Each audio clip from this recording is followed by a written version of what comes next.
Hey there, STEM friends. It's time for another Feature Friday. Today we're going to get into the Harry Potter coding wand. So I got my wand right here all set up and ready to go.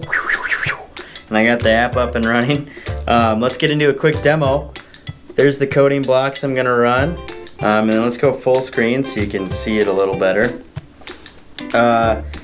So I'm going to use my wand and the magic of computer programming to make this feather levitate. So here we go. There we go. Look at that. Isn't that sweet? This is super fun, super simple to use, made for all ages. You can be, 80 years old, and if you want to learn how to code, this will teach you how to do it. So check out the videos after this. Like I said, Kano, Harry Potter coding wand. Catch you guys later. Happy coding.